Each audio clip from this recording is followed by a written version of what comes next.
좀처럼 낙폭을 회복하지 못하고 있습니다. 코스피가 현재 2077 가리키고 있습니다. 낙폭은 1.4% 아랫방향으로 향해 있습니다.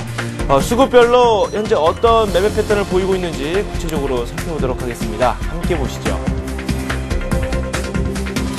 외국인이 매도를 하고 있습니다. 개인과 기관이 매수를 하고 있고요. 코스닥에서는 개인만이 매수에 가담하고 있습니다. 프로그램에서는 차익거래, 비차익거래 모두 매도 우위고요. 연일 프로그램 쪽에서 매물이 쏟아지고 있습니다. 원달러 환율은 급등하고 있고요. 10원 넘게 오르고 있네요. 저희가 조금 전에 살펴봤을 때는 10원 아래선에 놓여 있었는데 현재는 1124원 10전선에 거래가 되고 있습니다. 업종별로 움직임 더 살펴보도록 하겠습니다. 코스피입니다. 1.4% 내리고 있고요. 코스피 내에서 대형주의 주가 흐름이 상당히 부진합니다. 화학업종이 그나마 좋은 흐름이 나오고 있는데요. 정제마진 개선 역시 이 호재가 있죠. 업종지수로는 1.2% 오르고 있고요. S-오일 초강세네요. 6.2% 급등하고 있습니다. 11만 9천원 선에 현재 가격대가 형성되어 있습니다. 금호석유가 3.2% 급등하고 있고요. LG화학이 3% 정도 오르고 있습니다. 동방아그로가 3% 가깝게 오르고 있고요. KB케미칼 2.3%, SK이노베이션 2.5% 급등하고 있습니다. S-오일은 우선주도 급등세고요. 호남석유 2.4%, LG화학 역시 우선주가 아주 좋은 흐름 보이고 있습니다. 카프로와 제일모직 역시 강세입니다. 네, 이 밖에 다른 업종에서는 낙폭이 크게 나오고 있습니다. 낙폭이 큰 종목들 살펴보도록 하겠습니다. 운송 장비 업종, 자동차주를 말씀드릴 수 있겠죠. 현대모비스 4% 넘게 밀리고 있습니다. 26만 4,500원에 거래가 되고 있고요. 자동차 부품주 약세입니다. SL이 4.2%, 한일리와 역시 4.2% 내리고 있습니다. 세종공업이 4% 밀리고 있고요. 화신이 4% 가깝게 밀리고 있습니다. 임팩까지 자동차 부품주들이 모두 다 포함되어 있습니다. 현대차 3.7% 내리고 있다고 설명을 드렸고요. S&T중공업 3.5%, 아래쪽으로 좀 더 내려가 보겠습니다. 동양기전 역시 자동차 부품주입니다. 3.6% 밀리고 있습니다. 부산주공 3.1% 밀리고 있고요. 조선주인 현대중공업 역시 3% 정도 밀리고 있습니다. 건설업종 살펴보도록 할까요? 신세계건설 같은 경우는 1.5% 오르고 있습니다. 풍림산업과 범양건영, 화성산업 강세입니다. 하지만 대림산업과 GS건설은 큰 폭의 하락세를 보여주고 있습니다. 4% 가까이 두 종목 모두 밀리고 있습니다. 우수 창고업종 살펴보도록 하겠습니다. 한익스프레스가 2.3% 급등하고 있지만 나머지 종목에서는 모두 약세입니다. 봉신과 아시아나항공, 현대상선, 글로비스, KSS해운이 큰 폭으로 하락하고 있습니다. 금융업종 살펴보도록 하겠습니다. 대우증권 스펙과 맥쿼리 인프라 빼고는 또 다 약세네요. 그린손해보험, 키움증권, 한국개발금융, 기업은행, 대우증권, 증권주와 금융지주사들의 주가 흐름 연일 약세를 보이고 있습니다. 업종별 흐름까지 살펴봤습니다. 한맥투자증권 이재광 상무 전화 연결되어 있습니다. 안녕하세요. 네, 안녕하십니까. 초반부터 지금 초약세가 나오고 있습니다. 오르고 있는 업종, 화학업종 빼고는 찾기가 상당히 힘든데요. 어떻습니까, 우리 증시? 네, 자, 이제 우리나라 최대의 명절을 앞둔 시점에서 지난 주말 터졌던 이집트의 정정 불안감이 확산되면서 미국의 주가가 급락을 했죠. 그래서 다소 불안한 주말을 보내시지 않았나 이렇게 생각이 됩니다. 자, 국내 시장도 아침 시초부터 개파락하면서 현재 코스피 시장을 기준으로 30포인트 가까운 큰 폭의 하락세를 실현하고 있는 그런 모습입니다. 자, 오늘 중으로는 낙폭을 크게 줄이기는 어렵지 않을까 이렇게 전망이 되고 있습니다. 자, 그렇지 않아도 연속 상승에 따른 부담감을 안고 있는 국내 증시도 외국인 투자가들의 매도세가 이어지고 있고 또 해외 변수가 여전히 국내 시장의 불안감으로 작용하고 있는 그런 모습이 펼쳐지고 있습니다. 자, 그런데 결론적으로 말씀드리자면 오늘장 하락으로 인해서 상승 전환 시점이 다소 늦춰질 수는 있습니다. 하지만 이것이 하락으로 반전된다 이렇게 극단적으로 판단하기는 어렵지 않을까 이렇게 생각이 됩니다. 자, 튀니지로부터 시작됐던 민주화의 열망이죠. 이제 독재 정부가 무너지는 듯한 그런 모습을 보여주고 있는데요. 이것이 이집트로 확산되면서 나머지 중동 아프리카 국가들에 대한 불안감이 가중되고 있는 그런 모습입니다. 이 또한 시대적 요청이 아닌가 이렇게 생각이 됩니다. 자, 그런데 여기서 우리가 더 크게 보면은요. 그러면 이 중동과 아프리카 국가들의 독재 정부가 만약에 무너진다면 우리나라와 인접한 북한도 이게 머지않았지 않았나 이렇게 생각이 됩니다. 그래서 크게 본다면 이 북한의 어떤 이 독재 정부가 만약에 무너질 조짐을 보인다면 국내 시장에서는 어떨까요? 예, 엄청난 호재로 작용하지 않을까 하는 생각도 가져봅니다. 그래서 중장기적으로 본다면 크게 우려할 상은 아니다. 특히 이 민주화의 요구 자체가 주식시장에 단기 악재로 작용할 수는 있지만 이런 불안감이 그러나 오히려 중장기적으로는 호재로 작용할 가능성도 충분히 있는 그런 모습이 아닌가 이렇게 생각이 됩니다. 자, 오늘 장 아침 시초부터 개파락하면서 코스피 시장, 코스닥 시장 할 것 없이 큰 폭의 하락세를 보이고 있습니다. 그러나 하락할 때 매도할 필요는 없지 않을까 이렇게 생각이 됩니다. 오히려 급락을 이용한 분할 매수도 충분히 고려할 시점이 되지 않았나 이렇게 생각이 되는데 다만 금주는 내일장까지 열리고 모레장부터는 휴장입니다.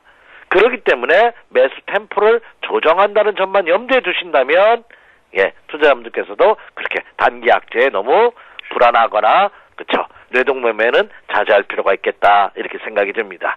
자, 그렇다면 미국 시장을 포함한 전 세계 시장의 흐름 한번 살펴보고 국내 시장 수급 동향 한번 체크해 드리도록 하겠습니다. 자, 먼저 미국 시장으로 가보도록 하겠습니다. 자, 지금 화면에 보고 계시는 것이 다우존스 공업지수의 일봉 차트의 모습입니다. 예, 지난해 12월 달 이후 12월 초부터 급등했던 미국 다우존스 공업지수도 자, 2달여 만에 처음으로 큰 장대 음봉을 실현하는 그런 모습을 보였습니다. 장중한 때 플러스까지 올라갔다가 또 오히려 시간이 지남에 따라 밀리는 그런 모습이 펼쳐졌죠. 더군다나 미국 시장에서는 일부 그 전산에 장애도 있었다고 합니다. 이런 것과 그리고 이집트의 정정 불안이 겹치면서 큰 폭의 하락을 실현한 그런 모습이지 않나 이렇게 생각이 됩니다. 자, 그렇다고 본다면 냉정하게 판단해 본다면 미국 시장도 단기 추가 조정의 가능성은 충분히 있는 모습입니다. 다만 11,500포인트부터 11,700포인트 라인부터는 또 강력한 지지선입니다. 그러면 결국 이 조정 또한 조정을 받는다 하더라도 그 폭은 그렇게 크지 않을 것으로 보입니다. 지난 주말 마감했던 다우존스 공업지수가 166포인트가 하락한 가운데 11,800포인트입니다. 그러면 맥시멈 빠진다면 100포인트에서 300포인트 정도의 추가 조정은 우리가 예상할 수는 있지만 그러나 그 폭과 기간은 크지 않을 것으로 보입니다. 그러면 미국 시장의 향후 흐름을 한번 예측해 본다면 이렇게 내려왔다가 이렇게 또 다시 한번 물량을 소화해주는 그런 과정이 필요한 시점이 아닌가 이렇게 생각이 됩니다. 결국 미국 시장도 그동안 연속 상승에 따른 부담감을 안고 있는 시장이었기 때문에 어차피 한 번의 조정은 불가피한 모습이지 않나 이렇게 생각이 됩니다. 그렇다고 본다면 미국 시장의 이러한 모습은 전 세계 시장으로 이어질 가능성이 클 것으로 이렇게 생각이 됩니다. 자, 그동안 미국 시장과 동조화해서 강세를 보였던 유럽 증시도 한번 보죠. 지금 보시는 것은 영국 FTSE 지수입니다. 영국 증시도 큰 폭의 하락세를 보였죠. 하지만 영국 증시도 말씀드렸던 화면에서 보시다시피 5,800포인트부터 또 5,700포인트 라인은 또 강력한 또 지지선입니다. 역시 그럼 영국 증시도 한 번 더 추가 조정의 가능성은 있지만 그렇죠? 그 폭은 크지 않을 것으로 생각이 된다 이렇게 생각이 됩니다. 자, 그리고 유럽에서 가장 강했던 증시가 독일 시장입니다. 독일 시장은 영국 증시보다 훨씬 더 강한 모습입니다. 예, 이게 독일 닥스 지수인데요. 닥스 지수 같은 경우에도 하루 이틀 더 조정을 받을 수 있을까요? 그런데 이 종목도 그렇죠. 오히려 직전 고점 돌파에 따른 눌림목의 과정이라고 보는 것이 정확하지 추세 이탈이라고 보기에는 어렵지 않을까 이렇게 생각이 됩니다. 자, 그러면 일본 시장도 한번 보도록 하겠습니다. 자, 이제 과연 일본 시장 오늘 일본 니케이 지수 큰 폭의 하락세를 보이고 있습니다. 지난 금요일장에서도 일본의 신용등급 하향 소식으로 인해서 조정을 받았는데 오늘도 개파락하면서 동남아 시장의 하락을 이끌고 있는 듯한 그런 모습입니다. 일본 시장 같은 경우에는 역시 다소 추가 조정의 가능성은 있습니다. 한 만 포인트 라인까지는 추가 조정에 대비해야 되지 않나 이렇게 생각이 됩니다. 그래서 일본 시장은 추가 조정의 가능성이 있는 그런 모습을 보여주고 있다 이렇게 생각이 되고요. 자, 그러면 중국 시장입니다. 아직 장은 열리지 않았습니다. 제가 이 시간을 통해서 이런 말씀을 여러분에게 지난주까지도 드렸었는데 지금 미국을 포함한 전 세계 시장이 연속 상승에 따른 부담감을 안고 있기 때문에 어느 시점이든지 어떤 방법으로든지 조정은 받을 것이다. 그런데 그 조정을 받는다 하더라도 중국 시장이 오히려 전 세계 시장의 급락을 저지시켜주는 심리적인 안전판 역할을 할 수도 있다 하는 말씀을 드렸습니다. 그것은 왜 그러냐? 주식시장에 있어서는요. 가장 큰 호재성 재료는 과제 납북이라는 점을 말씀을 드렸고 또 반대로 가장 큰 악재성 재료라면 뭘까요? 실적 악화, 외국인 매도 그것보다는 많이 올랐다는 소식이 가장 큰 악재일 수 있습니다. 이 중국 증시가 왜 그러냐면 중국 증시가 뭐 계속해서 지준율 인상을 포함해서 출구 전략 가능성이 제기되면서 조정을 받았는데 이미 지난해 11월 중순부터 조정을 2개월 이상 받고 있다는 점이죠. 그래서 전 세계 시장이 오히려 연속 상승에 따른 추세 이탈이라든지 아니면 조정을 받을 때 중국 시장은 미리 조정을 받았기 때문에 오히려 중국 시장의 안정적인 모습이 전 세계 시장의 하락폭을 제한할 수 있는 하나의 원동력이 될 수도 있기 때문에 그렇습니다. 근데 오늘 아직 장이 알리진 않았습니다. 중국 시장이 굉장히 중요한데요. 잠시 후에 우리나라 시간으로 10시부터 열리는 중국 시장의 흐름을 한번 체크해보는 것도 좋지 않을까 생각이 드는데 중국 시장은 이미 말씀드렸던 바와 같이 가장 강력한 지지선대에 이미 진입을 했습니다. 지난주에도 2700포인트가 붕괴되다 바로 반등을 주는 모습을 보였죠. 2700포인트 이하권대에서는 오히려 안정적인 모습입니다. 그렇다면 잠시 후에 열리는 중국 시장이 아침 시초가는 뭐 하락 출발할 가능성이 있겠죠. 하락 출발했다가 오후장에 들어서 상승으로 반전되는 모습을 보인다면 우리나라를 포함한 전 세계 시장이 오히려 낙폭을 제한할 가능성이 굉장히 큽니다. 그 점을 염두에 두신다면 중국 시장은 오히려 선조정을 받았다는 것이 위안거리로 작용할 가능성이 크지 않을까 이렇게 생각이 됩니다. 자, 그렇다면 이제 중국 증시 보여드렸고요. 이제 원달러 환율 보도록 하겠습니다. 자, 그렇다면 미국 시장의 큰 폭의 하락, 그리고 이집트의 정정 불안, 사망자가 100명을 넘었다는 소식이 외신 보도를 통해서 계속 전해지고 있죠. 이런 사태들로 인해서 외국인 투자가들이 국내 시장에서도 이탈할 조짐을 한번 우리가 체크해 봐야 됩니다. 오늘도 장 초반에 외국인 투자가들은 코스피 시장에서 현재 1,600억, 오늘의 하락을 이끌고 있죠. 자, 그렇다면 외국인 투자가들의 매도 여부는 우리가 두 가지를 체크하자는 말씀 드렸습니다. 첫 번째는 미국 10년 만기 국채 수익률을 한번 체크해보자는 말씀을 드렸고 또 하나는 환율입니다. 국채 수익률도 현재 3.3%에서 3.4%대까지 조금은 높아지고 있습니다만 4% 이상만 올라가지 않는다면 무리가 없다는 말씀 드렸죠. 아직은 안정적인 모습이고요. 그 다음에 이제 환율입니다. 오늘은 환율이 10원 가까이 크게 상승하고 있다는 것이 부담입니다. 현재 1123원입니다. 원달러 환율이. 근데 환율도 보시면은 1110원, 1100원을 근접할 때마다 단기 급락했다는 반등 국면입니다. 제가 말씀드렸다시피 1110원에서 크게 보면 1160원 안에서만 움직인다면 크게 우려할 필요는 없죠. 그래서 환율도 어차피 반등 국면인데 주가가 신흥 국면이 아닌가 이렇게 생각이 됩니다. 그러면 환율이 오늘 10원 이상 10원 가까이 큰 폭의 상승으로 인해서 주가에는 부담으로 작용하고 있지만 이것이 연속적으로 환율이 급등할 가능성은 상대적으로 적다 이렇게 말씀을 드립니다. 자, 그렇다면요. 이런 것을 기반으로 해서 국내 시장 보도록 하겠습니다. 자, 지금 보고 계시는 것이 국내 코스피 시장의 일봉 차트의 모습인데요. 한번 보시면 아침 시초가 개파락을 했습니다.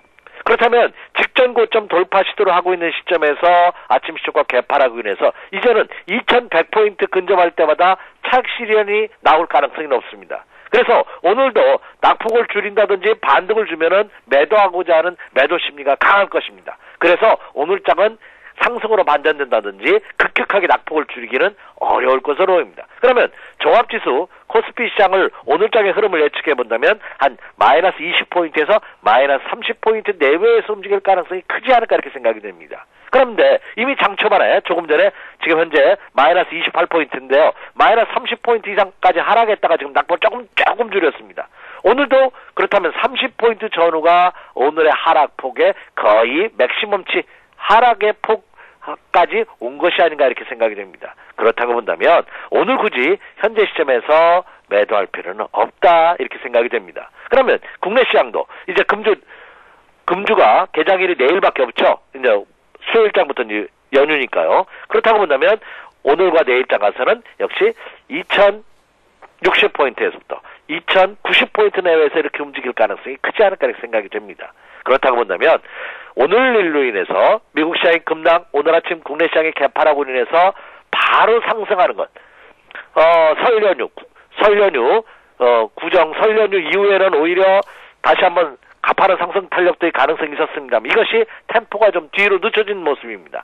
그래서 다소 역시 물량을 소화하는 옆으로 횡보하는 기간 조정의 가능성은 조금 더 예측할 할 수는 있겠습니다만 이것이 수직 하락하는 이렇게 급락으로 이어지기는 상당히 어려운 국면이다 이렇게 생각이 됩니다. 그러면 결론적으로 말씀드려서 오늘장 매매 전략은 어떻게 세워야 되느냐? 자, 이런 매도 심리가 강한 장에서는 올라오면 한번 매도해주는 것도 좋습니다. 상승을 한다면 종목별로. 그래서 설 연휴 이후에 다시 타이밍을 잡아가는 전략은 가능하지만 이렇게 30포인트 가까이 급락하고 있는 시점에서 매도할 필요는 없다 이렇게 생각이 됩니다. 자, 그럼 매수의 전략은 어떤 것이냐? 자, 오늘 아침 시초가 개파락하는 모습을 보였고 내일이 또 연휴의 마지막 날입니다. 그래서 매수도 서두를 필요는 없겠죠. 야, 이렇게 많이 빠졌으니까 한번 사보는 것이 어떠냐? 이제까지는 자, 지난해 하반기부터 이어지는 이 상승장에서는 무조건 급락한 날 사면 그 다음날 반등을 줬습니다. 최소한 여러분이 좋아하는 단기 매매도 가능했던 국면이 많았거든요. 자, 그렇다면 오늘도 이렇게 빠진다면 한번 사보는 것도 괜찮지 않느냐 이렇게 생각할 수 있습니다만 말씀드렸다시피 내일이 연휴의 마지막 날이라는 점, 금주는 내일까지밖에 장이 열리지 않는다는 점을 감안해 본다면 매수도 서두를 필요는 없지 않나. 오히려 내일 시장에서 아침 시초가 개파락한다면 그때 타이밍을 잡아가는 것도 좋다 이렇게 생각이 됩니다.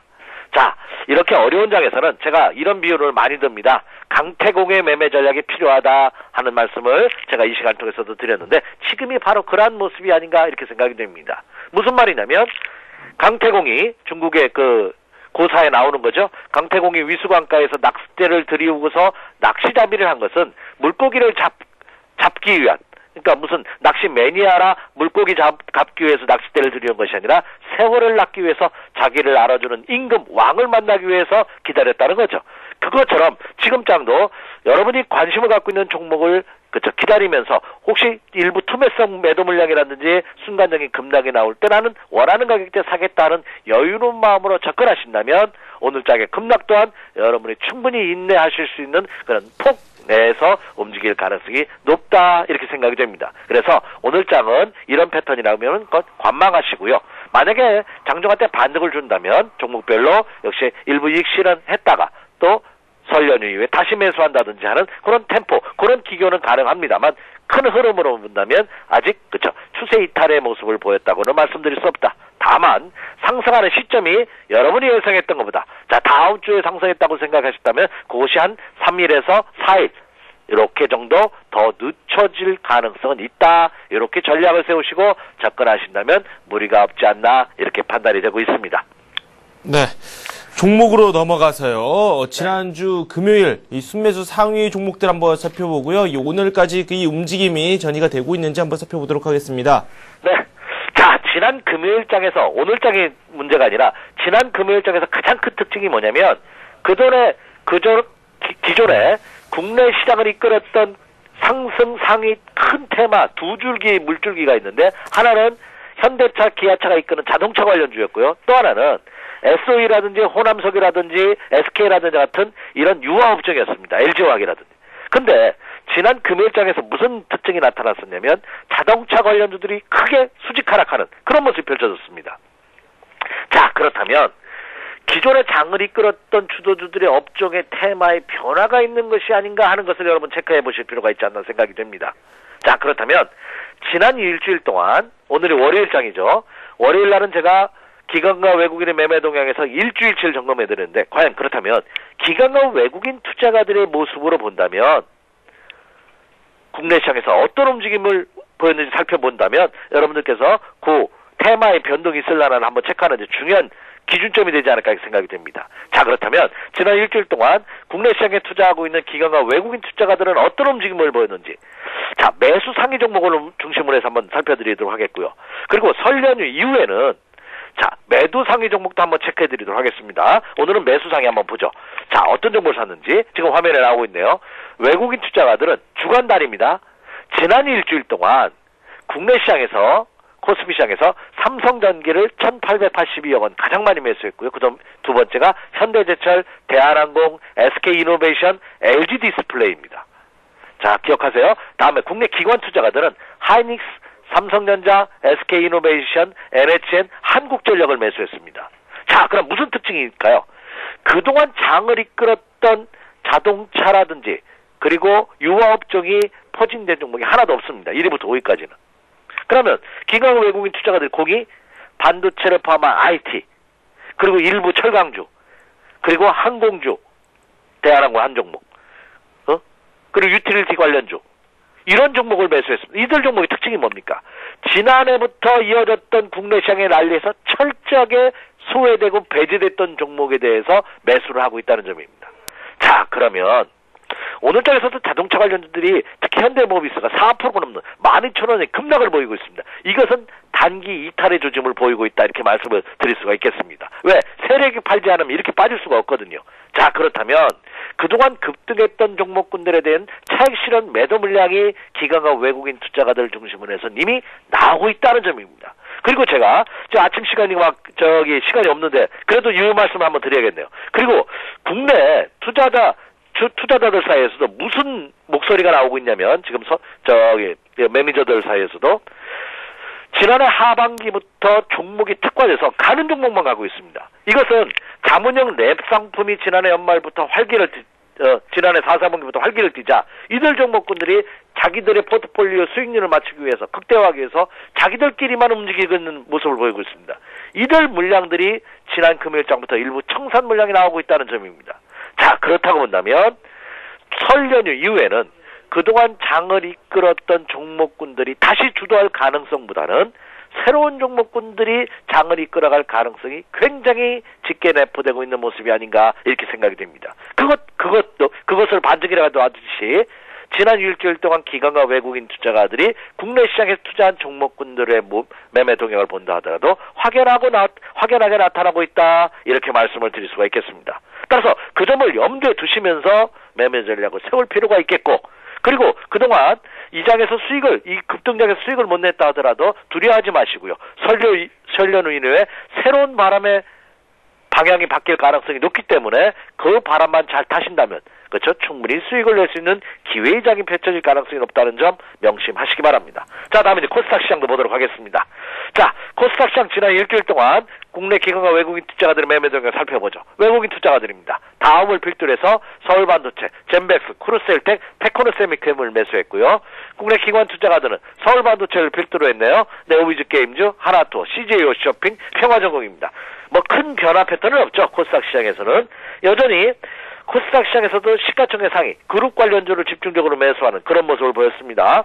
자, 그렇다고 본다면 일부 개별성 테마주들의 모습은 나타나지 않고 있다는 점이죠. 기존에 펀더멘털이 우량한 종목을 중심으로 한 코스닥 시장의 매수세가 이어졌다. 그래서 그동안의 변화하고 큰 변화는 없다. 코스피 시장과는 좀 다른 모습을 코스닥 시장에서 보이고 있다. 다시 말씀드린 코스닥 시장에서는 기존 선호했던 종목군들에 대한 불안 매수 전략이 이어지고 있다, 이렇게 말씀을 드릴 수가 있겠습니다. 네, 코스피 코스닥 매매 상위 종목군들 살펴봤고요. 저희가 시간이 한정되어 있죠. 저희 그렇죠. 관심 종목 짧게 한번 살펴볼까요? 예, 짧게 한번 점검하고 가죠. 자, 제가 이 시간을 통해서 크게 변화를 주진 않고 있습니다. 오늘과 내일 사이에 매수 관심을 가져볼 만한 종목도 주종목 선정했는데, 지난주 주중반 이후에 언급해드렸던 종목은 똑같습니다. 첫 번째는 하이닉스입니다. 오늘과 같은 종합지수가 30포인트 가까운 급락을 보이고 있는 상황에서도 하이닉스는 플러스 행진입니다. 현재 250원 상승한 29,750원입니다. 그만큼 기관과 외국인의 매수가 이어지고 있다는 거죠. 네, 그렇다면 반도체 관련주들에 대한 관심은 지속적으로 가져보실 필요가 있지 않나 생각이 됩니다. 그래서 하이닉스 플러스 국민의 추격 매수할 필요 전혀 없습니다. 28,000원을 전환 시점, 만약에 내려온다면 오늘 만약에 타이밍을 주지 않는다, 그럼 내일 아니면 설 연휴 이후, 그리고 갖고 계신 분은 지속적인 홀딩 전략이 가능할 것으로 보입니다. 그래서 하이닉스 눈여겨 계속 보시기 바라고요. 이건 연초부터 제가 이 시간을 통해서 말씀을 많이 드렸던 종목이죠. 자, 다음으로서는 화재주의 대명사 삼성화재입니다. 이 종목도 지난주에 한번 언급을 해드렸습니다. 삼성화재가 가격적으로 22만원에서 23만원대 22만 5천원 전환 시점이 무리가 없는 시점이라고 생각이 드는데, 오늘 내일 타이밍이 줄 가능성이 크네요. 현재 4천원 하락한 22만 7천원입니다. 삼성화재 제가 부연 설명할 필요 없습니다. 국내 1위 손해보험사, 대표적인 우량사다 하는 말씀 드렸고, 대표적인 가치주다하는 점을 강조해 드렸습니다. 자, 그리고 또 하나, 여러분, 이번에 중동과 아프리카 사태가 나오고 있죠. 아마 독재 정권이 오늘 내일 이렇게 바뀐다, 이렇게 말씀드릴 수는 없지만, 앞으로 시간이 감에 따라 이 독재 정권은 붕괴될 가능성이 크지 않나 이렇게 생각이 됩니다. 그렇다고 본다면 이 이슬람 문화권에 대한 그런 거부감도 많이 사라질 것입니다. 그러면 이슬람 문화권에 대한 자금 유입 가능성도 굉장히 커지고 있는 것이 아닌가 이렇게 생각이 되거든요. 그렇다고 본다면 지금 최근 들어서 이 두바이에 사무소를 개설하면서 이 이슬람 보험 시장 진출을 꾀하고 있는 삼성화재에 대한 시너지 긍정적인 효과가 나타날 가능성이 크다 이렇게 생각이 됩니다. 적정 매수 가격대가 22만 5천 원대라고 보여집니다. 현재 22만 7천 원, 마이너스 4천 원인데요. 22만 5천 원 전환 시점에서 한번 계속해서 관심 가져보십시오. 이렇게 말씀을 드립니다. 네, 지금까지 이재광 상무와 함께 삼성화재 그리고 하이닉스에 대한 관심 종목 내용도 함께 살펴봤습니다. 고맙습니다. 네, 행복한 설 연휴 되시고요. 저는 다음 주에 뵙겠네요. 네, 새해 복 많이 받으세요. 네, 감사합니다. 네, 이번에는 서울경제신문 증권부 이준희 기자 연결해 보도록 하겠습니다. 안녕하세요. 네, 안녕하세요. 네, 눈에 띄는 종목 찾아볼까요? 네, 이집트의 소유 사태로 유가가 급등세를 보이면서 정유주가 일제히 상승세입니다. SK이노베이션과 S오일, GS가 상승세로 장을 출발했는데요. 최근 이집트의 내정 불안으로 국제 유가는 90달러를 육박할 정도로 급등하고 있습니다. 이게 왜 정유주에 긍정적이냐 하면 원유 가격 상승분을 제품 가격에 그대로 반영할 수 있기 때문입니다. 또한 최근 정부의 휘발유 내수 가격 인하 압력이 있지만 인하폭이 제한적일 수밖에 없을 것이라는 설명도 나왔습니다. 반면 건설주는 울상인데요. 올해 800억 달러의 해외 건설 수주를 목표로 하고 있지만 해외 건설 협회에 따르면 지난달 25일까지 수주 금액이 12억 달러에 불과한 것으로 나타났습니다. 튀니지 등의 민주화 운동 영향인 것으로 분석되고 있는데요. 이집트까지 이것이 확산되면서 1, 4분기 해외 수주는 당초 전망을 밑돌 가능성이 좀 커질 것이라는 게 전문가들 의견입니다. 쌍용차는 인도의 마힌드라 앤 마힌드라 로이 피인수 인수 절차를 마무리한 데에 따른 정상화 기대감에 8거래일째 상승세를 이어가고 있습니다. 쌍용차는 변경된 회생 결의안이 관계인 집회 동의와 담당 재판부의 인가를 얻었고 그에 따라 마힌드라 앤 마힌드라를 대상으로 한 4,270억 원 규모의 제3자 배정 유상증자를 실시한다고 지난 금요일 공시했습니다. 코스피 200 지수에 편입된다는 소식에 영진약품도 급등세입니다. 한국거래소는 지난 금요일 한국전기초자의 상장 폐지가 결정됨에 따라 오늘부터 코스피 200 구성 종목에서 제외하고 영진약품을 신규 편입했습니다. 우량주들의 모임에 들어간 만큼 기관 매수세가 유입될 것으로 전망되기 때문으로 풀이됩니다. 네, 서울경제신문 증권부 이준희 기자와 함께 저희가 특징주를 한번 살펴봤는데요. 증권사들도 리포트들을 상당히 많이 내놓고 있어요. 어떤 내용이 담겨 있는지 한번 살펴볼까요? 네, 여의도에서는 얼마 전부터 조정이라는 말이 심심치 않게 나왔는데요. 네. 그동안 코스피가 쉼없이 올랐기 때문에 조금은 쉬어갈 타이밍이 아니냐는 분석에서입니다.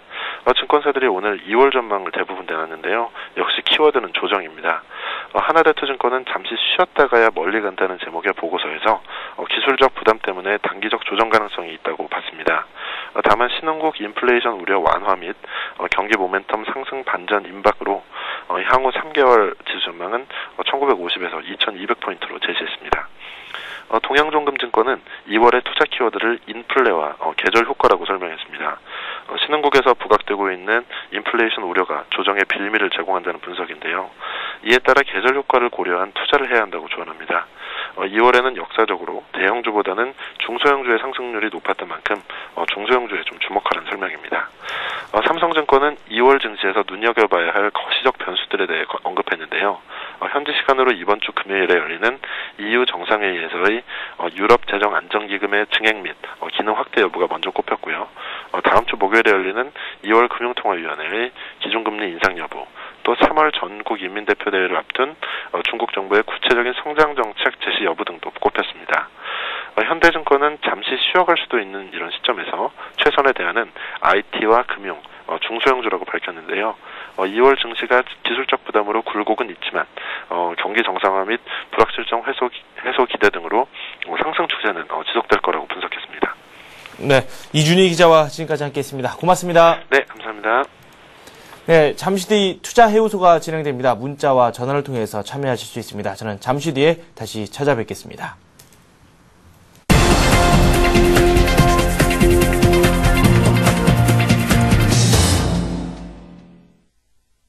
네, 관심 종목 살펴보겠습니다. 먼저 GKL 살펴보도록 할 텐데요. 우리투자증권 김민규 차장께서 말씀을 해주셨습니다. 매수가 18,600원 선 제시해 주셨는데요. 주가 흐름 살펴보겠습니다. 1% 정도 밀리고 있습니다. 목표가는 단기로 22,000원 선을 바라보자 손절가는 17,000원 선 제시해 주셨습니다. 이어서 신한금융투자 최승훈 과장께서 말씀을 해주신 두 종목 살펴보겠습니다. 제일모직과 AP시스템인데요. 먼저 제일모직 살펴보겠습니다. 주가 흐름이 상당히 좋네요. 0.4% 오르고 있습니다. 매수가로 12만원 선 이하에서 매수를 해보자라고 말씀해 주셨는데요. 목표가는 15만원 선입니다. AP시스템은 1,700원 선에서 한번 매수를 해보자라고 말씀해 주셨는데요. 오늘 초반 흐름이 상당히 좋습니다. 함께 보시죠. 3.6% 급등하고 있습니다. 지금 11,350원 선에 거래가 되고 있고요. 목표가는 12,500원입니다.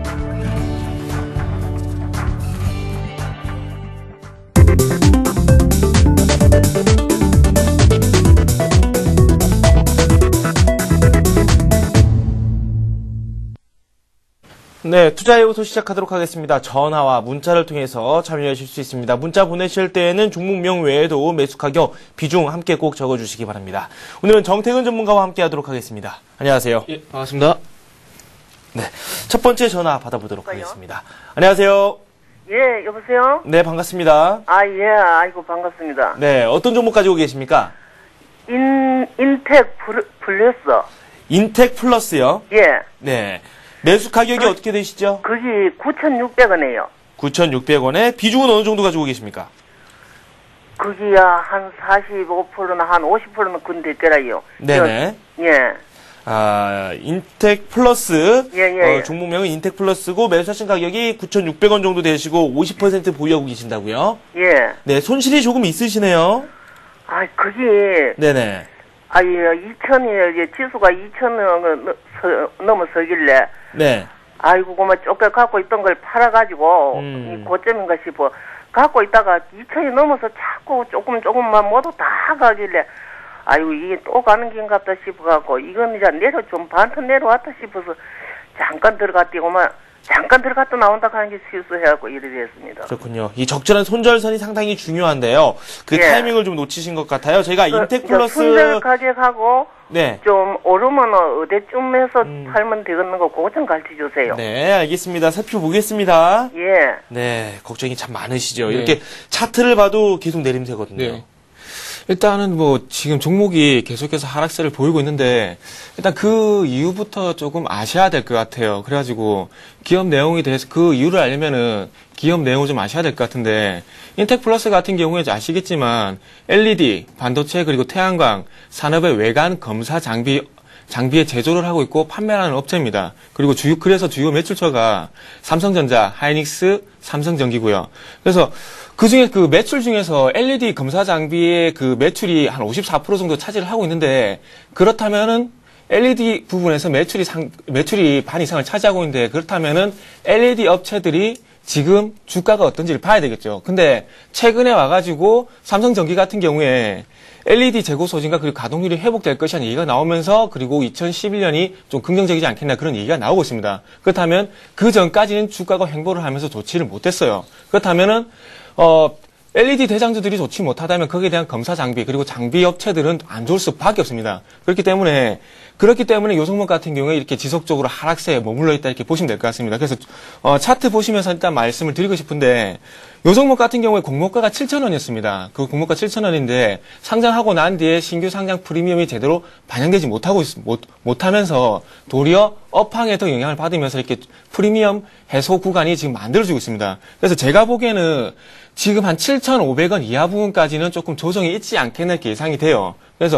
그런데 요 종목 같은 경우는 솔직히 단기적인 조금 전에도 삼성전기를 예를 들면서 단기보다는 좀 장기적으로 1년 이상 갖고 가셔야지 만족할 수 있을 만한 수익률이 나올 수 있을 것 같습니다. 그래서 지금 매수가가 9,600원이시고 그 비중이 50% 정도 됩니다. 근데 일단 7,500원 부근 이하까지는 하락이 있을 것 같은데 그래서 지금 정도 어느 정도에서 반등을 준다면 절반 정도는 매도를 하시고 난 다음에 그 나머지 물량을 7,500원 이하에서 물타기를 하신 다음에 조금은 길게 보시고 삼성전기라든지 그 다음에 LED 관련 업체들의 주가 반을 보시면서 조금 길게 단기보다는 조금 길게 가져가야 맞다는 길게 가져가야 되는 종목이라고 말씀드리고 싶어요. 네, 알겠습니다. 좀 길게 가져가야 된다라는 말씀을 또 해주셨고 적절한 손전선을 찾지 못한 게 조금 아픔으로 다가오고 있습니다. 이번에는 저희가 문자를 살펴보도록 하겠습니다. 이 문자 이번에 저희가 처음으로 살펴볼 종목이 태광입니다. 28,500원에 매수하셨습니다. 태광 30% 보유하고 계시고요. 5094님께서 보내주셨습니다. 작년부터 보유 중이라고 말씀을 하셨는데요. 반등을 하다가 다시 내리고 있어서 걱정이 좀 크다고 하시는데 손절을 해야 될지 아니면 추가 매수를 해야 될지 그에 대한 궁금증이 있다고 문자를 보내주셨네요. 지금 태광 같은 경우에 지금 차트만 보신다면 물타기 하기도 좀 그렇고 손절하기도 그렇고 반등을 준다고 하기도 조금 애매한 구간입니다. 그래서 태광 같은 경우에 그 최근에 29,500원 부근에서 아래쪽으로 그 하락이 있기 전까지 그 유가 상승에 대한 수혜가 예상이 되면서 반등이 있었습니다. 그리고 그런 부분이 조금은 해소가 되면서 조금 주가가 좀 가라앉고 있습니다. 그래서 차트 보시면서 말씀을 또 드릴게요. 요 종목 같은 경우 조금은 일봉보다는 주봉을 보시면서 조금 대응을 하셔야 될 것 같습니다.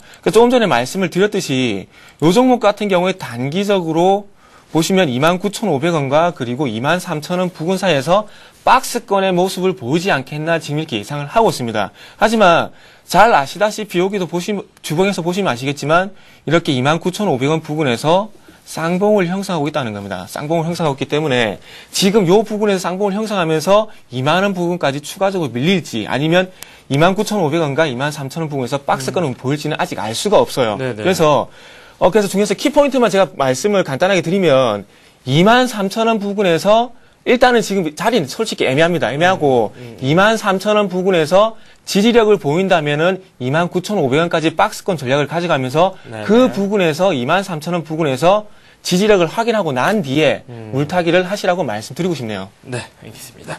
태광 23,000원 선 지지 여부가 예, 상당히 중요하다라는 말씀을 해주셨어요. 이번에 저희가 시그네틱스라는 종목 한번 살펴보도록 하겠습니다. 문자 보내주셨는데요.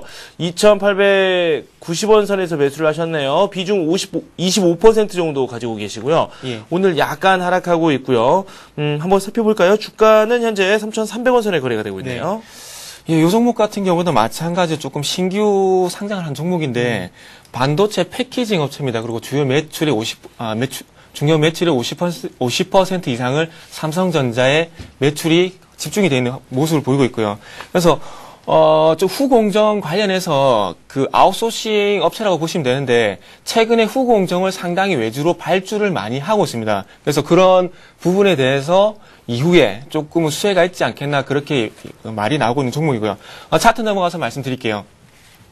자, 요 종목 같은 경우에도 상당히 지금 현재는 추세가 좋습니다. 추세가 좋고 이렇게 2,000원 부분에서 지지력을 보이고 난 뒤에 조금 진정세를 보이고 그 이후에 반등이 이렇게 나오고 있습니다. 그래서 2,895원이라고 하셨는데 이렇게 신규 상장주 같은 경우는 추세를 조금 전에 말씀드렸지만 삼성전자와 관련해서 매출이 좋기 때문에 네네. 기업적인 부분은 상당히 좋습니다. 하지만 차트 주가 흐름 같은 게 아직 완성되지 않은 모습이기 때문에 이후에 방향이 어떻게 될지 알 수가 없어요. 그렇기 때문에 지금 어느 정도 지금 2,890원에 형성이 돼가지고 가격이 조금 3,300원 형성이 되고 있는데 네네. 일단은 지금 오늘 하락을 하고 있지만은 지금이 하락 전환할 것이라고 보기는 아직 힘듭니다. 네네. 그렇기 때문에 3,500원 이상 가격을 준다면은 1차적으로 수익 실현을 하시고요. 그리고 그 이후에 흐름을 보시면서 추가적으로 재매수를 하든지 추가적인 대응이 있으면 좋을 것 같습니다. 네. 이번에 전화 받아보겠습니다. 전화 어떤 종목을 궁금하시는지 저희가 한번 말씀 들어보도록 하겠습니다. 안녕하세요. 네, 안녕하세요. 네, 어떤 종목 가지고 계세요? 예, 교보증권요. 교보증권이요? 네네. 네, 매수하신 가격과 비중 말씀해 주세요. 분할 매수를 했는데요. 네네. 12,450원에 2008년도 8월 달에 300주 했고요. 네. 네, 그 다음에, 12월 달에, 10년 12월 달에 300주 해갔고요. 지금 현재 1,800원 돼 있거든요. 네네. 네, 비중은 30%고요. 네. 평균 단가가 그러니까, 1,850원이죠? 예. 네. 비중도 30% 총에서 가지고 계시고요. 네네. 네, 알겠습니다. 교보증권 살펴보겠습니다. 네네, 감사합니다. 네, 고맙습니다. 네, 교보증권 손실을 좀 입고 계세요. 예, 예. 두 번에 나눠서 매수를 하셨는데요. 네, 이분 전략을 좀 세워드려야 되겠죠? 예. 최근에 지수가 상당히 많이 오르면서 2000포인트를 돌파를 하고 이렇게 하면서 조금은 증권주가 반등을 주지 않겠나 이런 기대감이 상당히 많은 것 같습니다. 그리고 개인들 같은 경우에 보시면 개인들 같은 경우에 증권주를 상당히 좋아합니다. 증권주 상당히 좋아해요. 그래서 최근에 시장 가고 있는데 증권주가 이렇게 반등을 주지 못하는 그런 문제가 또 상당히 많기도 하고요. 증권주 같은 경우에는 조금 차별화 전략을 가져가셔야 될 것 같아요. 그래서 최근에 그 펀드 자금이 빠지고 이렇게 하면서 펀드 자금이 좀 많이 유출이 되고 이렇게 하는 악재가 있는데 삼성증권 같은 경우는 랩 경쟁력이 상당히 우수합니다. 그리고 대우증권하고 우리투자증권 같은 경우에는 브로커리지 부분에서 상당히 강점을 가지고 있고요. 그리고 키움증권 같은 경우는 수수료와 그리고 온라인에서 경쟁력이 상당히 큽니다. 자, 제가 지금 증권주 전체적으로 말씀을 안 드리고 각 종목, 각 회사마다 그리고 어느 정도 어디에 강점이 있는지 얘기를 드리고 있어요. 그리고 그와 반대로 2007년도 증시 호황일 때 펀드, 그 주식형 펀드의 스타코의 100조 정도를 운영하던 미래에셋 같은 경우에 지금 펀드 자금이 썰물처럼 빠져나가다 보니까 미래에셋의 주가 흐름 좋지가 않다는 겁니다. 그와 마찬가지로 교보증권 같은 경우에도 법인 영업 쪽에서 조금 지위가 조금 긍정적인 부분이 있긴 하지만 교보증권만의 특색이 없다는 거예요. 랩하면 삼성, 브로커리지 하면 대우증권, 그리고 온라인 경쟁력 하면 키움처럼 어떻게 특색이 될 만한 게 없다는 겁니다. 그래서 차트 보시면서 말씀드릴게요. 그런 특색적인 부분이 없다 보니까 주가 같은 경우에도 상당히 좋지 못한 모습을 보여주고 있어요. 주봉 같은 경우에도 보시면 아시겠지만 지속적으로 주가가 흘러내리고 있고 8,000원 부근에서 지지력을 보이고 있지만 반등을 주지 못하고 있다는 겁니다. 그리고 제가 항상 기술적 분석을 할 때 중요하게 말씀을 드리는 241선을 지속적으로 돌파해주지 못하고 있죠. 자, 241선은 장기 추세선입니다. 장기 추세선을 돌파해주지 못하고 있다는 것은 그만큼 이후에도 추세가 좋지 않다는 겁니다. 그래서 정리를 하자면 일단 요 종목 같은 경우 1차적으로 결론을 먼저 말씀드리면 요 종목 같은 경우는 조금은 다 증권주를 하시려면 다른 종목으로 하시는 게 낫다고 말씀드리고 싶어요. 그래서 지금 상황에서 손실이기 때문에 당장의 종목 교체는 힘들 거라고 생각이 듭니다. 그래서 이 종목 같은 경우도 마찬가지로 조금 비중이 30%면 좀 많긴 한데 앞서 종목과 마찬가지 이 종목도 조금은 지금은 대응하기 힘든 구간입니다. 그래서 이 종목 같은 경우에 8,000원 부근에서 지지력을 보이는지 확인을 하시고요. 그리고 마찬가지로 박스권 상단이라고 할 수 있는 9,600원 부분, 9,600원 부분에서 9,600원 부분에 반등을 준다면은 그때 빠져나오신 다음에 이후에 다른 종목 교체를 다른 증권주로 빠져나가시든지 하면 종목 교체하시는 게 좋을 것 같습니다. 자, 결론 내겠습니다. 8,000원 지지력을 확인하고 난 뒤에 약간의 물타기를 하고 난 뒤에 박스권 전략인 9,600원 부분에서 빠져나와서 종목 교체하시라. 이렇게 말씀을 드리겠습니다. 네. 교보증권 살펴봤습니다. 이번에는 KB금융 저희가 이 금융 지주사 한번 살펴보겠습니다. 59,200원에 매수를 하셨고요. 비중 25% 담고 계시는데 4619님께서 보내주셨거든요. 1.7% 오늘 내리고 있어요. 내리고 있는 이유를 잘 모르겠다라고 이렇게 문자를 보내주셨거든요. 예. 일단은 상당히 제일 어려운 질문이네요. 네. 이 종목이 빠지고 올 때는 이유가 있을 수가 있고요. 네. 또 이유가 없을 가능성도 크거든요. 네. 그래서 오늘 같은 경우에는 이런 시총, KB금융 같은 경우에 시총 상위 종목이지 않습니까? 그래서 전일 좀 길게 말씀드려야 될 것 같은데, 전일 미국장 같은 경우 이집트 반정부 시위로 인해 가지고 상당히 큰 폭의 하락이 있었습니다. 네네. 그렇다면 큰 폭의 하락이 있으면서 외국인 자금이라 할 수 있는 외국인 자금이 상당히 많은 미국 증시까지 밀렸죠. 그렇다면은 우리나라도 마찬가지죠. 외국인이 우리나라 증시를 현재까지는 지배를 하고 있습니다. 반정부 시위가 뭐 때문에 문제가 됐냐면 그런 이집트 반정부 시위가 촉발이 되면서 중동을 보통 화약과라 그러죠. 중동 화약과가 터질 가능성이 생기면서 유가에 영향을 미치지 않겠나 그런 우려감 때문에 반정부 시위가 그렇게 크게 작용을 하는 겁니다. 그리고 이집트 반정부 시위가 우리나라 북한과 마찬가지로 지정학적 리스크라 그러죠. 지정학적 리스크 우려감이 발생을 하면서 조금 큰 영향을 미치고 있는데 오늘 KB금융이 빠지는 이유는 다른 게 없습니다. 다른 게 없고 외국인이 미국 증시 연동해서 우리나라 증시를 본다면은 미국 증시에 영향을 받는 게 IT, 자동차, 금융주죠. 그렇다면은 미국 증시가 크게 밀리게 된다면은 거기에 관련된 금융주도 당연히 빠질 수밖에 없겠죠. 그리고 지정학적 리스크가 발생이 되면은 거기에 대해서 신용경색 우려가 되기 때문에 신용경색 어느 분야입니까? 금융이죠. 그렇다면 금융주는 당연히 빠질 수밖에 없습니다. 네. 그래서 이거는 종목 자체가 문제가 아니고 시장 자체의 문제 때문에 오늘 밀린다고 보시면 돼요. 그래서 정리를 하자면 그런 부분에서 그런 신용경색에 대한 그런 부분 때문에 주가는 밀리고 있고, 그리고 기술적 분석으로 차트를 봤을 때 61선만 지지를 해준다면 이후에 추세는 더 갈 수 있다. 이렇게 보시고 대응을 하시면 될 것 같습니다. 너무 성급하게 판단을 내리실 예, 필요는 예. 없겠죠. 네, 이번에는 저희가 6255님께서 보내주신 삼성 SDI 살펴보도록 하겠습니다. 삼성 SDI 매수하신 가격 16만 4천 원입니다. 비중 30% 보유하고 계시는데 장기로 좀 생각을 하고 계신다고 해요. 네. 매도를 하는 기간 언제쯤이면 적당할지 이 구간에 대해서 설명을 좀 드리면 될 것 같고요. 예, 적정한 가격선도 제시해 주십시오. 네, 일단 삼성 SDI 종목도 한번 보도록 하겠습니다. 이 종목 같은 게 차트 바로 넘어가서 빠르게 조금 진행을 하겠습니다. 어떤 업황이란 부분은 어차피 다들 잘 아실 거고, 추세가 일단은 삼성 SDI 같은 경우에 추세가 조금 꼈다고 보시면 될 것 같아요. 지금도 차트 보시면서 아시겠지만은 18만원 부근에서 추가적으로 상승해주지 못하고 3번의 저항을 받았다고 보시면 됩니다.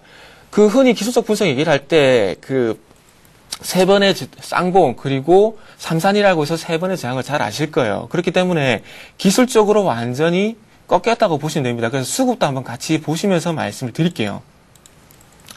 자, 수급의 지금 주체가 누구죠? 외국인 빠져나가고 기관 쪽에서도 투신, 그리고 기금 쪽에서 최근에 빠져나가는 모습입니다. 자, 그 종목의 추세에 갈 때 제일 큰 영향을 미치는 외국인과 기관 쪽에서 상당히 매도 물량이 나오고 있습니다. 자, 보십시오. 빨간 선이 외국인이고요. 그리고 초록색 선이 기관 수급입니다. 외국인과 기관이 동반적으로 매도를 하면서 주가가 동반적으로 같이 빠지고 있죠. 그렇다면 이 종목이 아무리 좋고 사업황이 좋더라도 수급이 꼬여버리게 되면 그 종목의 주가는 안 좋을 수밖에 없습니다. 네네. 그래서 수급적으로 봤을 때 이 종목의 문제는 외국인과 기관의 매도가 문제고요. 그리고 주가 차트로 봤을 땐 18만 원을 돌파해주지 못하고 있기 때문입니다. 그래서 먼저 수급을 한번 보셔야 될 것 같고, 요 종목도 마찬가지로 제가 항상 중요하게 말씀드리는 241선을 이탈했죠.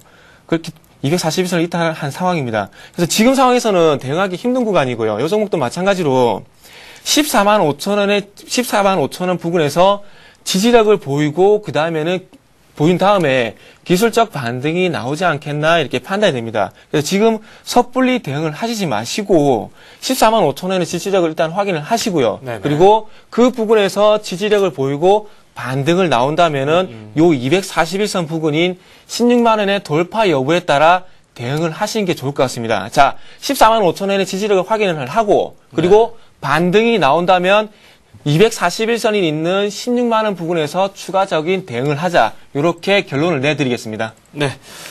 이번에는 OCI 가지고 계신 분께서 전화 연결이 되어 있습니다. 상담을 해드려야 되겠죠? 안녕하세요. 네, 안녕하십니까. 네, OCI 얼마에 매수하셨습니까? 31만 2천 원이요. 네, 비중은 어느 정도 가지고 계시죠? 50% 정도 됩니다. 50% 정도시면 지금 수익이 꽤 되시네요. 예. 네, 매수 언제쯤 하셨어요? 예. 여보세요? 네, 매수하신 지는 얼마나 되셨죠? 한 3개월쯤 되는 것 같아요. 그렇군요. 3개월쯤 되셨고요. 매도 시점이 가장 궁금하시겠죠? 예, 예. 네, 알겠습니다. OCI 살펴보겠습니다. 예, 감사합니다. 네. 네. 수익도 있으시고요. 예. 정말로 이렇게 수익 나시는 분들이 전화서 많이 주셨으면 좋겠어요. 네네. 같이 이렇게 손실이 나게 되면 조금은 저도 사람이다 보니까 조금 걱정이 됩니다. 네. 또 그만큼 저희가 상담 잘 해드립니다. 예. 네. 그 OCI 한번 살펴보면, OCI 같은 게 잘 아실 겁니다. 그 태양광 대장주죠. 그래서 태양광계 삼성전자라는 우스갯소리도 하고 하는 종목인데, OCI 같은 경우에 화합물 제조 화학 업체이기도 하지만은 태양정지 핵심 원료인 폴리실리콘 생산 능력이 상당히 생산 능력이 압도적인 지위에 있으면서 주도하고 있는 기업입니다. 그래서 태양광 같은 경우 최근에도 호재가 있었는데 대체 에너지 개발에 대한 정부 지출 확대 가능성을 버락 오바마 미 대통령에서 말을 했죠. 그렇게 말을 하면 그 발언이 거기에 대한 투자가 확대가 될 것이라는 그 전망이 나오면서 호재가 되고 있고요. 그리고 마찬가지로 태양광 시장 폴리실리콘 시장 같은 경우에 중국 업체들이 세계 시장의 35%를 차지하고 있습니다. 근데 최근에 중국 정부가 이 폴리실리콘 기업들에 대해서 규제를 가하면서 절반 이상 퇴출을 하겠다는 얘기가 나오고 있습니다. 자, 상대 경쟁 국가인 중국의 기업들이 규제로 인해서 퇴출이 되면은 거기에 대비해서 기술적으로 경쟁력이 있는 OCI 같은 우리나라 기업, OCI 같은 기업이 호재가 될 수밖에 없겠죠. 그렇기 때문에 호재가 될 수밖에 없습니다. 그렇기 때문에 최근에 주가가 상당히 좋은 긍정적인 흐름을 보이고 있는데 아마 그런 부분이 호재로 작용하지 않나 이렇게 판단이 되고 있습니다. 그래서 다음은 차트 넘어가서 일단 말씀을 드리겠습니다. 자, 아직 OCI 같은 경우에는 2007년도 고점을 보였던 43만 원 부분까지 가지 못했습니다. 근데 일단 먼저 수급도 한번 살펴보고 난 다음에 좀 말씀을 드릴게요. 자, 최근에 기관 같은 경우에 1월 22일까지 이렇게 수급이 상당히 괜찮았습니다. 근데 1월 24일부터는 기관이 매도로 돌아서면서 지금까지 추세를 이끌어주던 기관의 수급이 최근에 와서는 이렇게 주춤하는 모습을 보여주고 있습니다. 그렇다면 기관이 돌아선다면 외국인 쪽에서 적극적으로 매수에 나서야 되는데 아직까지는 기관이 매도로 돌아서고 그리고 외국인이 그 수급을 받쳐준다고 확인을 할 수가 없습니다. 그래서 지금 같은 경우에는 수급에서는 기관의 수급을 체크하시라 말씀을 드리고 싶고요. 그리고 차트로 넘어와서 요 종목 같은 차트로 넘어가셔가지고 지금 40만 원에서 정체를 보이면서 주가가 하락으로 전환되지 않겠나 이런 우려감이 좀 있습니다. 그래서 오늘 같은 경우도 아침 쪽 시장에서 보면 최근에 추세선 추세 지지라인으로 확고적인 지지를 하고 있던 5일선을 금일 아침에 이탈을 하고 있습니다. 자, 추세적으로 봤을 때는 2007년 고점이 45만 원까지 갈 수 있지만 단기적으로 봤을 때는 5일선을 이탈하면서 조정을 보일 수 있다는 겁니다. 그렇다면 단기적으로 대응을 할 땐 5일선을 이탈했기 때문에 금일 5일선을 회복해주지 못한다면은 단기 수익 실현 하는 게 맞고요. 그게 아니고 좀 장기적으로 보면서 지금의 조정을 좀 견디겠다 이런 생각이 있으시다면 적어도 34만 5천 원 지지 여부를 확인을 하셔야 될 것 같아요. 자, 결론 내겠습니다. 두 가지의 선택권을 드리겠습니다. 자, 단기적으로 대응을 하면서 5일선을 금일 종가상 5일선을 이탈하면은 단기적으로 수익 실현을 하겠다. 아니다. 두 번째 경우를 드리면 아니다. 단기적으로 보지 않고 중장기적으로 보겠다. 그렇기 때문에 34만 5천 원까지의 조정은 감내를 하겠다. 그렇다면은 34만 5천 원의 지지력을 확인하고 난 뒤에 45만 원의 목표가를 설정을 하겠다. 이렇게 결론을 내드리겠습니다. 네. 이렇게 해서 OCI까지 살펴봤습니다. 정태근 전문가와 지금까지 함께했습니다. 고맙습니다. 예, 수고하셨습니다. 네. 시장 자체가 좀 많이 침묵하고 있습니다. 1.7% 내린 후로 계속해서 그 자리를 머물고 있고요. 이 코스닥 같은 경우도 1% 정도 밀리고 있습니다. 원달러 환율이 상대적으로 많이 오르고 있습니다. 10원 넘게 오르고 있고요. 1124원 선에 거래가 되고 있습니다. 네, 저희가 준비한 소식은 여기까지입니다. 시청해주신 여러분 고맙습니다.